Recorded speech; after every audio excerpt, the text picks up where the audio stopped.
I'm Hazel Grian, and I find it really hard to say what I do because I'm always experimenting with different ways of telling stories, and I'm usually using something unusual, some kind of new technology to do that. I started as a short filmmaker, and I've made stop frame animations and all sorts of strange live action shorts as well.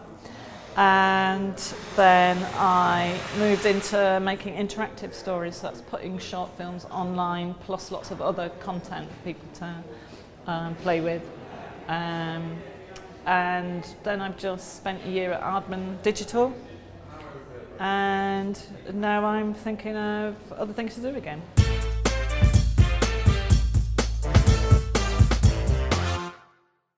Yeah, always. You know, I absolutely love film. I always dreamt of being a film director, and as time went on I thought maybe it's going to be a bit difficult to do, and so but when things like ultra short films became possible and the internet was possible, then suddenly you could then reach an audience without doing what you had to do before that, which was when I first made my first film, which was in the early 90s. Yeah, I managed to win an award, but there were only things like one scheme for 10 people to make a short film in the whole of the UK back then. And of course now anyone can make a film and get some kind of audience. So once that started to happen, you didn't have to have a reel of 16mm film anymore, you didn't have to send that to a film festival. Being able to upload things online and make things really quickly really changed everything for me.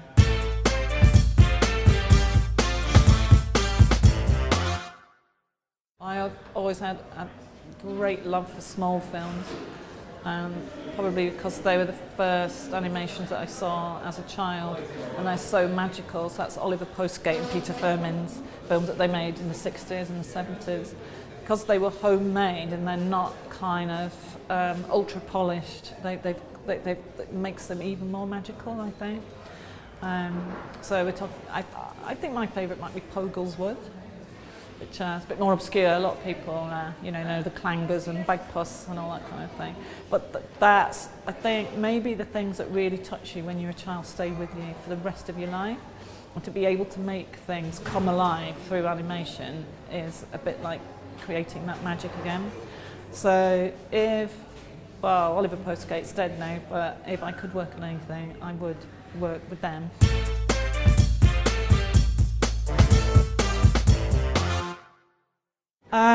Well, it's always such a mixture, isn't it? I mean, it really is a bag of not knowing what's coming.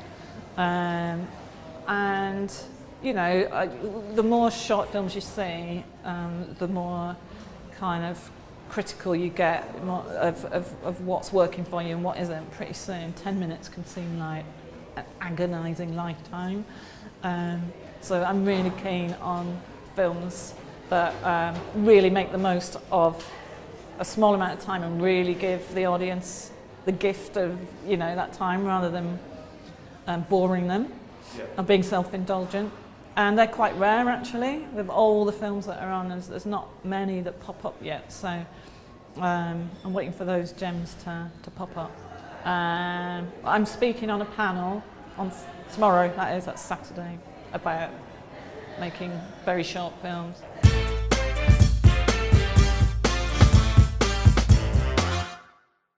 Yeah, don't waste the audience's time. Don't be indulgent about your technique. It should be a gift to the audience. You should be making the most of every second.